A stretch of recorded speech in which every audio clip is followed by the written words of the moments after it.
Look at this table, filled with everyday items that I used to make Foley for a TV series, actually 10 episodes. If you think you cannot do Foley yourself because you lack the space or the money to buy props, then I'm proving you wrong in this video and encourage you to actually start and do the Foley yourself. My name is Bastian Gerner. I'm a senior Foley artist. I've worked on many movies and AAA games throughout the last 15 years, and I started as a sound effects editor and dialogue editor back in the days. Staying with this video, you will get a concept and actually a document, if you want, how to categorize Foley props properly and how to collect them mindfully so that you don't gather a bunch of junk and you need a lot of space in your home studio or wherever you want to do the Foley. You can get this efficiently done and start practicing today and get ready for your next project, elevating your sound design skills, maybe even selling Foley services from your home studio.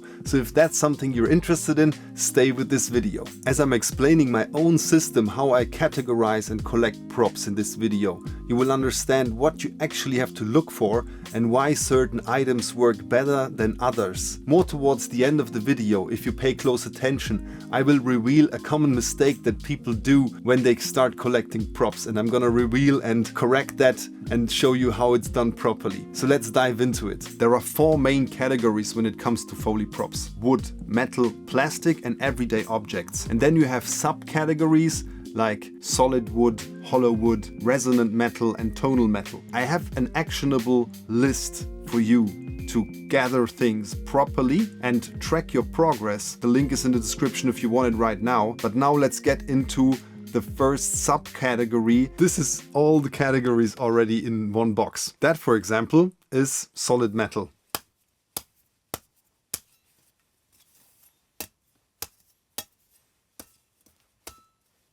And you can make it more resonant. Also solid metal, an item that everyone has at home maybe.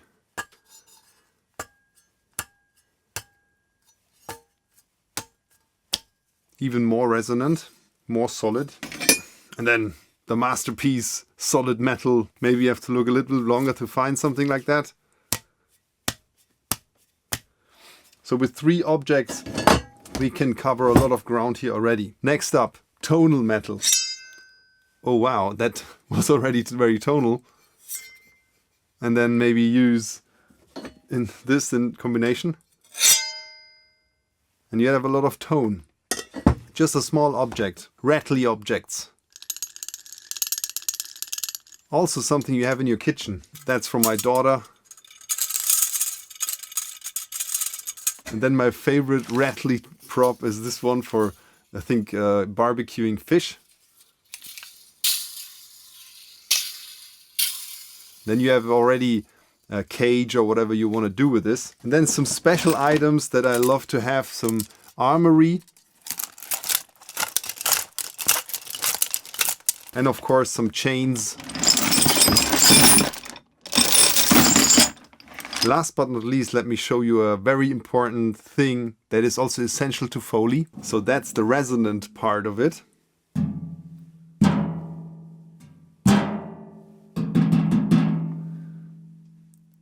And now you can combine this with other items like this one. If you want to make that cage more 3-dimensional.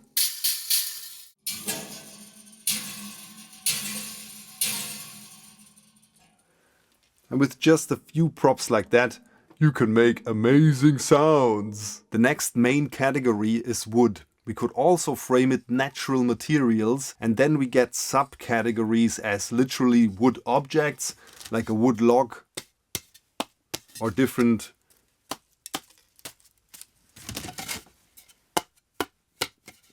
sizes of wood, wooden objects like a wooden cup. And cups in general are important of all types of materials, plastic, glass, paper. So cups are important. Other objects like this one you find in your kitchen, brushes, or even a wooden bowl, easily to be found in your home. I have some splinters in here. And then important as well, baskets, because you get the nice creaking out of them.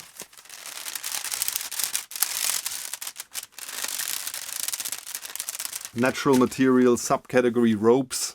I have a huge collection. Coconut rope is especially interesting because you get grass footsteps out of it, for example.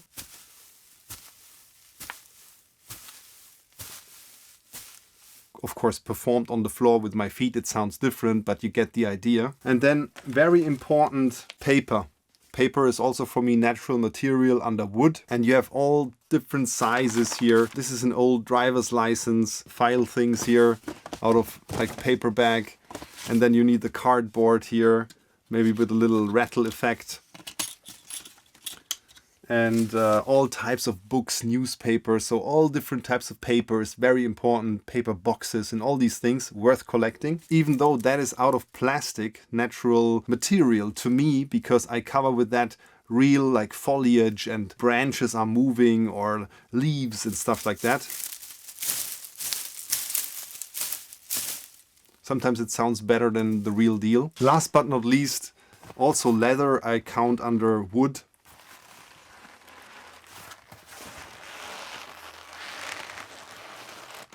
Natural materials. Let's move on to the last category for this video, everyday items.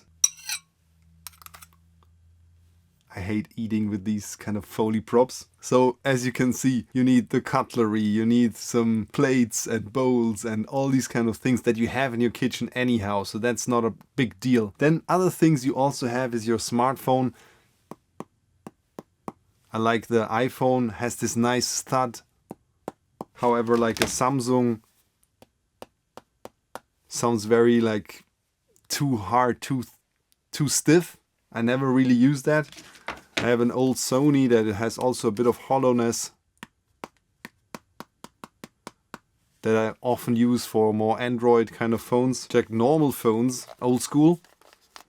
And then you can make only with this here. You can use the grabbing and stuff, and also when it's very intense handling. These kind of things, and then with or without cable. And then of course you need all different types of pens and pencils. I have a collection here, and already your keys that you have in your pocket is a very essential tool for Foley. Maybe a special prop is a steering wheel you should get. And then it's always good to attach it to something that you get like the car resonance of it kind of thing. And then a special thing, I use those plastic rubber things here that you usually put in your shoes. Put a little bit of water on it.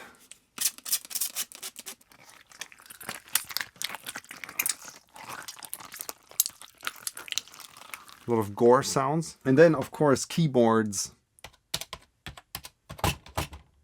Mouse. I have different types of those, but start with one, and then you have one with your laptop or computer or whatever. Then those gloves are essential. Glasses, very essential. I love those. I bought that from a grandmother in Berlin on a flea market. And that is also something I will cover next in this video, how to actually gather props and how to make sense of it without spending a fortune. Here's a wallet with paper money and coin money. Jewelry is also a big topic. Dog leashes, for example. I collect those kind of for keychains. Or those medals I can also use. Then of course bags, not to forget. You need a lot of different bags. And a suitcase as resonance chamber. So you can put things onto that suitcase and make them sound bigger. Same as with the metal resonance chamber that I showed you. But you can also use this even for car impacts, like when someone put his hand on a car. I used that before I had my own car door, for example, for a long time. And of course you can make suitcase sounds with that. That's it with the main categories. Regarding the freebie that I can give you, the list of things that you can gather and how to actually make sense of gathering them is in the link in the description. And it also comes along with a special tutorial to get deeper into that topic. So make sure to go to that link and get this document with the tutorial to get your progress on right now. Let's tackle how to actually gather props and how to make sense of it without spending a fortune now. In order to save your hard-earned money and rather make nice sounds with it and not spend it with all the Foley props, just follow this simple rule. First, look what you have in your household and use those items, if your spouse allows that, of course. Then second, look what's on the street, because in Germany, for example, a lot of people put stuff on the street and then it gets collected from the state. Basically, it's a service provided for people that live here. So if you have that in your country, then always look out what's laying on the streets. Third, go to flea markets or vintage stores and buy stuff cheap there. Last but not least, you can also go to these $1 shops where you have all those like cheap items and you can find a lot of cool stuff there. Always make sure to not look for the item but look for the sound. You know, imagine what can this thing do, and then also maybe get in touch with the prop. Every prop is unique and you have to get a feeling for what you can do with it and then find out what you can get out of it if that's what you're looking for. Next thing, how you can consistently perform that when you actually do it in sync to the image. So these are things that are beyond what we can tackle in this video. If you want real advice and guidance on how to actually operate those props when you are doing the work, then consider joining the Foley Guild, because that is where all the stuff is happening with like-minded folks that are doing the Foley work and who are enthusiasts in getting better in that very quickly. And having a mentor in Foley is essential. I had one luckily, and I think every Foley artist had one in their career. So joining the Foley Guild is a unique opportunity for everyone who has no access to an on-site mentor, and I'm happy to provide you with feedback and guidance, and that's already it. Thanks for watching, and make sure to get that little document, which is not only a document, it really helps you to track your progress in terms of what props you have, what you should gather next. See you in one of the next videos. Thanks for watching. Peace, the Foley teacher.